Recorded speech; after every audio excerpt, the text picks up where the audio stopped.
Salutare fraților, bine v-am regăsit la un nou vlog și la un prim ATV vlog. Astăzi o să avem primul ATV vlog și o să încercăm să-i dăm urcări, penți, o să-i dăm și pe două roți, mergem peste tot. După câte se vede l-am făcut, e și toba nouă și înainte de toate să mergem la drum, o să vă arăt cu ce o să mă dau o perioadă, nu știu, până în iarnă sper eu. După ce reușesc să-mi iau și altul, ăsta aici o să fie locul de unde o să plecăm noi mereu, eu și cu Lucian. O să vă las și linkul în descriere să vă vedeți că și el face o treabă foarte bună. Uitați așa, deci aici avem un KXD Pro Germany de 125. Ce să vă mai spun? Tobă schimbată, pinionul schimbat, el avea pinionul de viteză cu 37 de dinți, ăsta e pinionul cu 41 de dinți, dacă știți, pentru pasionați și pentru cei care știu. Ce v-am spus, mașinile astea, după cât se vede aici, nu am, de-astea acolo care sunt vechi și toate acestea fiind spuse, îl scot aici în locul ăsta și mergem la drum. Prima oară mergem în pădure să vedem ce e pe acolo. S-ar putea să-mi pot să dau pens că a fost ploi. Sunt și singur mie că dacă rămân în mijlocul penții nu prea are cine să mă ia. Așa că revenim. Bun fraților, acum o să plecăm. Hai să vedem o pornire.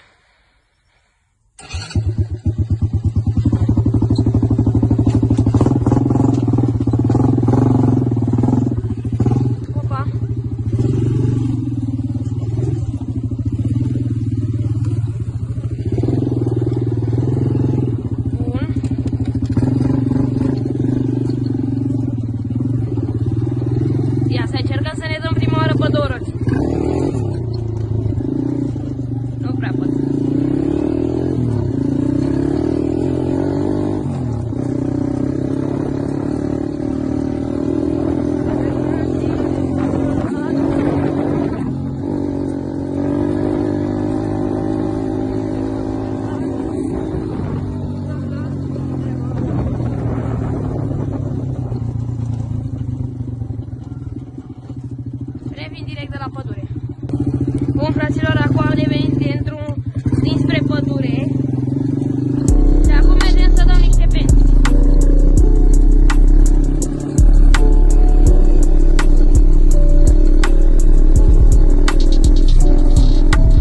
Aici nu pot să-i dau tare, că sunt probi și de toate. A fost săpat până în pădure acolo. Eu sper să mă au bine acum. Nu e vina mea că nu prea se aude din cauza ATV-ului.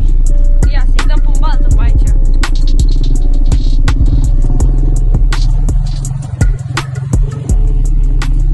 Nu cred că a fost cea mai bună idee. Am văzut.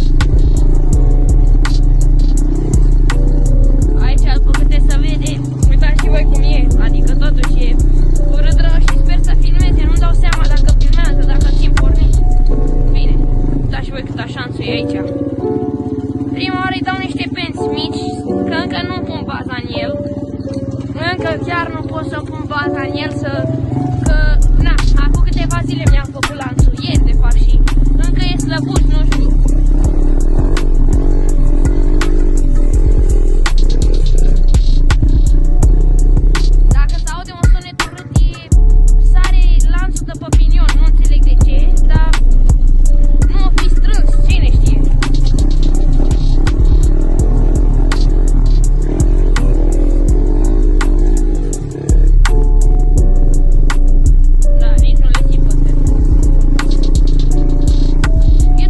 Că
pe unde să-i dau mai exact.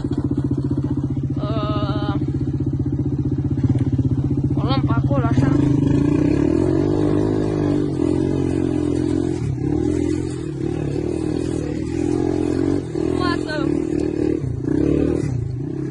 Nu știu pe unde suntem, ia. Ah! Mai încercăm o dată, stați alea. Oricum, e top. Mi se pare foarte ca lumea. O să luăm o pauză aici sus și apoi mai revenim cu niște pensi și după aia mergem să ne mai plimbăm puțin. Bun, fraților, am lăsat și TV-ul să se odihnească. Ardea foarte tare și acum mergem să mai dăm câteva ture, mai dăm câteva mici pensi de acolo, de la intrare, după câte ați văzut. Și apoi mergem să... nu știu, mergem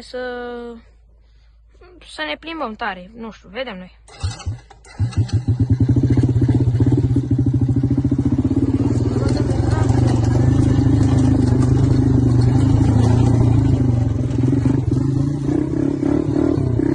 Eu sper să mă aud acum, asta e toată ideea.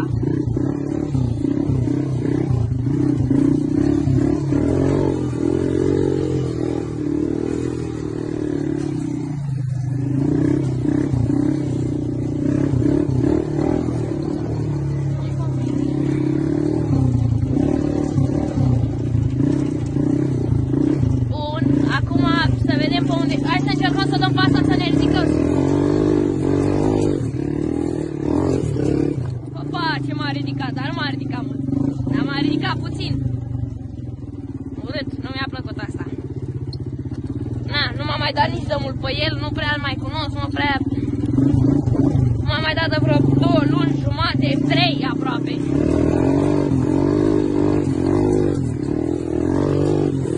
Opa! Aoleu, mamă, cum m-am dus acum. Acum m-am dus ca lumea, m-am dus pe 2 roți. Sper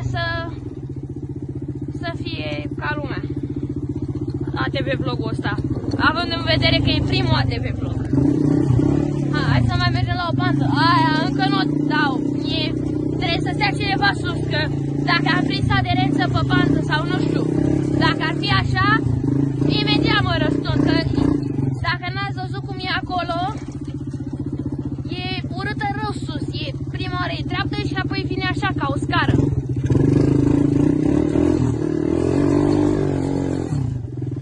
Ce ai, frate? Nici nu le simt pe astea. Vreau, dar nu azi.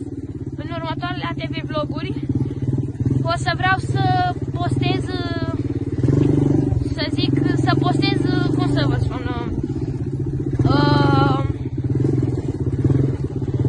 nu stă pe limbă. Să mergem pe un traseu mai greu, dar să-i vină și etrierul lui Lucian, o să-i zicem Luci, prescurtare, să-i vină și etrierul lui și apoi să mergem peste tot. Oricum avem trasee mari pe aici, nu, ăsta e mic acum. E mic și merg eu că sunt singur, știți? Dar normal, dacă eram cu el, n-avea nicio treabă. Nu-ți fi... Hai să mai dăm o pantă și după aia plecăm. O dau tot pe asta că vreau să mă ridic sus, dar vreau să mă ridic mai ca lumea. Opa! Mamă, nu știu dacă s-a văzut pe vlog, sper să fi văzut. Mamă, cât m-am ridicat acum, frate! Mamă, ce mi-a plăcut! Nu știu cum să vă spun, mi-a plăcut rău de tot. Dar a fost și hororuleac așa. Eu sunt mai de la țară așa, na, săran de ăsta. Nu mai apun baltă că nu vreau să mă înămolesc chiar atât de rău azi. Oricum nu vreau să fie, o să postez prea mult clip, că sunt singur și n-am cu cine să postez. Așa, dacă eram cu mai mulți, măcar 2 ATV-uri să fim. Dacă era să fie ceva să ne tragem unul pe altul. Eu sper să nu se întâmple și să n-am evenimente cu el prea curând. Și sper să nu mai am deloc, maxim benzină să pot să-i bag. Dar nu era, că benzină nu e problemă. Niciodată nu s-am auzit că nu o să ies pentru că n-am benzină. Asta e cea mai mare minciună. Dar ideea e că... Na, singur așa e plicat. plictisitor și nu e chiar atât de tare. Mi se pare urât, e... Na, nu știu cum să vă zic. Ne asigurăm.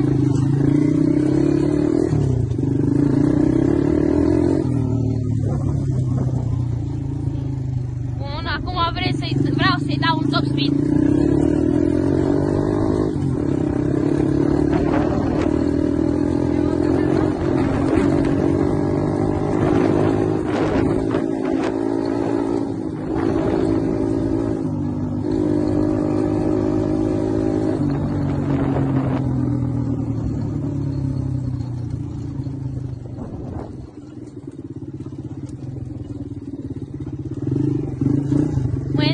Că nu merge kilometrajul și nu pot să văd cu cât merg la oră. Dar oricum, na, ATV vlogul ăsta e un ATV vlog gen de început. Nu știu cum să vă zic, că așa când o să fim mai mulți, v-am spus eu cu Luci măcar, 2 să fim minim, atunci o să fie mai ca lumea, mergem și noi pe un traseu mai tare, mai greu, avem sfort după noi să ne tragem, avem de toate. Și da, după câte v-am spus, vreau să încerc să fac ăsta, bordul să meargă. Uitați, el se pune, n-are nicio treabă. Dar numai că nu merge, nu mi-apare viteza aici. Asta nu mi-apare, în rest merge tot. Mai puțin ăsta de benzină și ăsta. Da, înțelegeți voi. Dar oricum, el merge aproape tot. Tot ăsta, gen bordul, și în rest n-are nimica. Ce să vă mai spun la el? Am niște LED-uri aici pe care sunt ascunse după borțeta asta, dar acum nu știu dacă să mai aprind sau nu să văd, cel puțin acum. Și da, revin, nu știu, o să mergem să mai dăm o tură așa și apoi, sau de fapt, sincer, nici nu știu, cred că atât a fost ATV vlogul. Eu am fost Narcis 88 și v-am lăsat. Pa, pa!